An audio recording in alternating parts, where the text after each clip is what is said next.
Yeah. I'd like to welcome everyone for coming. Thank you so much.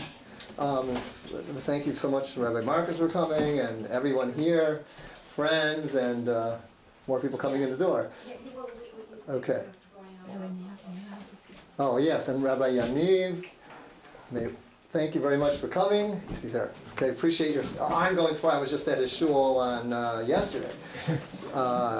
Yesterday spoke there at Shalom Shudas. So he was graciously having to let me come to speak at his shul. So we're all here because of our Jewish children, and we started our Jewish children probably about 15 years ago. We had a family come to us, and they sent their kids to public school, and my wife said to the mother, "Why are you sending your kids to public school?" And so I said, "Well, the money." So we said, we'd like to help you. And they ended up sending all their kids to yeshiva. I think it's at YCQ, right? And their kids are grown up now, and they're living in Lakewood, married, and all over. Now she has from grandchildren.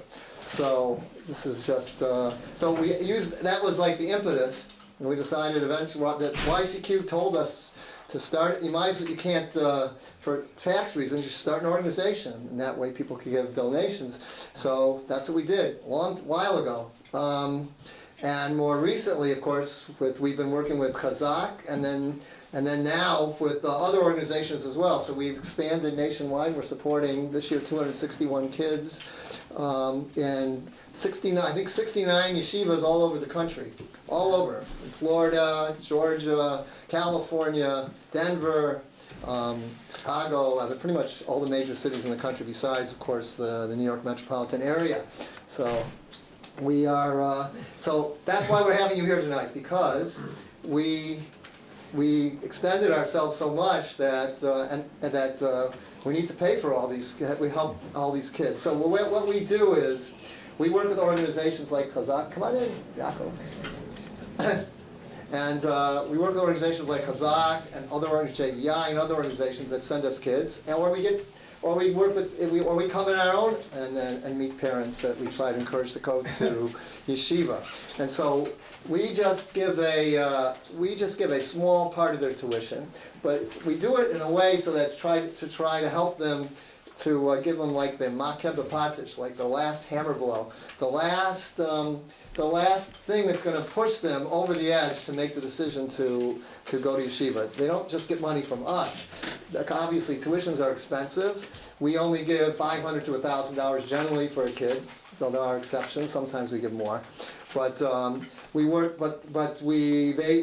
people parents that are going to send their kids and pull them out of public school, there's other organizations besides us out there, and they try to get, and other funding sources, and they try to get funding from all the different sources. And so we're like so we all kind of work together to try to come up with a package for these parents to be able to send their kids to yeshiva. So Baruch Hashem, we have. Not only this year, but we have, Renee can tell you that we've got almost 200 already in the pipeline for next year, and it's only mid-June. Yeah. Last year we had to cut off in August. We had to tell people no more. So so we don't want to have to do that this year. So that's why you're here today we want to get people. We want you to partner with us and help us, so we can help more of these students, and that's why we invited Rabbi Marcus to come today. And you know that Rabbi Marcus was here in this room. It was a lot smaller group, but it was here. It must have been at least 10 years ago, probably longer. He was like the first Rav to come and help us out, and he came and spoke to a small group of people here, and that's kind of helped to get us going. And so we're really honored that Rabbi Marcus is. Things have changed in the last 10 years, but for all of us. But he's come back to try to help us, encourage us and give us zerizus to grow to try to get to the next level. So that's what we're trying to do today. So without further ado, I'd like to first thank Rabbi Marcus for coming. Before actually I introduce Rabbi Marcus, I think it's because of the situation in Eretz Israel, I think it's important that we say at least one Shira Malos before we get started. So I don't know if we have, I'll just try to follow. Actually, Susie, can you give me a sitter? Please.